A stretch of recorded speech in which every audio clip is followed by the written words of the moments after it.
Teaser at Clements and Senior Sergeant Sam Cox. With us now on the KLBJ Live Line is U.S. Congressman Michael McCaul, who serves much of Austin and Central Texas. Congressman, welcome back to KLBJ Radio, sir.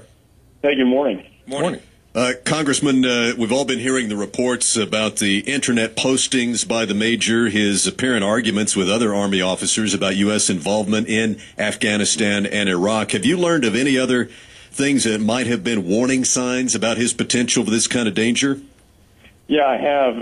The most recent information I just received just before this radio interview was that he was reportedly saying Ali Akhtar before he killed 13 individuals and wounded 30.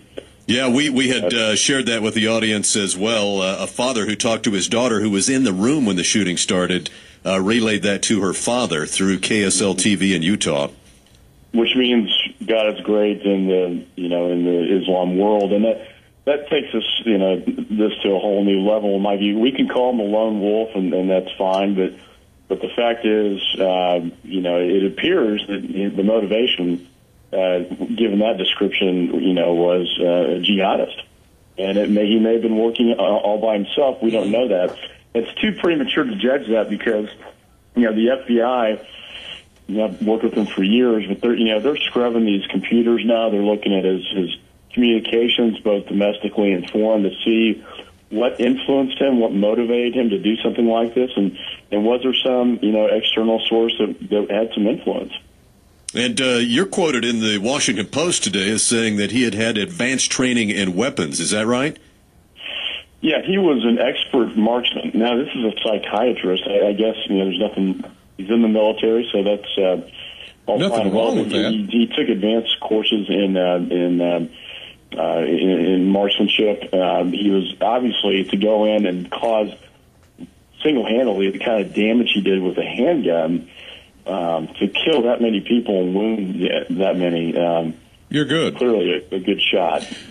My perspective in all of this is how many red flags and warning signs does it take before something is done? I mean, this man had all kinds of warning signals going off, bells going off, and emails and, man, how much does it take? I think we're going to see more of that. I mean, you have well, first of all, get a poor performance at Walter Reed. You got to try really hard to do that. And he got that. They transferred him to Fort Hood. He talked to many of his colleagues and his cousin about how he was against the war, was against the mission, talked about Muslims need to stand up, and they were thinking, stand up for our side. He was talking about Muslims standing up for the jihad movement. And, to have that kind of guy in the military, and, this is an attack on the largest military installation in the United States.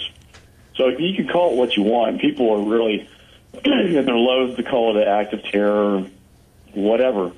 I think it's an act of terror when you say Ali Akhtar and you start killing, you kill 13 people and wound 30. Congressman, do you think because he is of Arab descent that they did not pursue this when he made those statements because of political correctness or fear that they would be called discriminating against someone of a different religion, of a Muslim religion?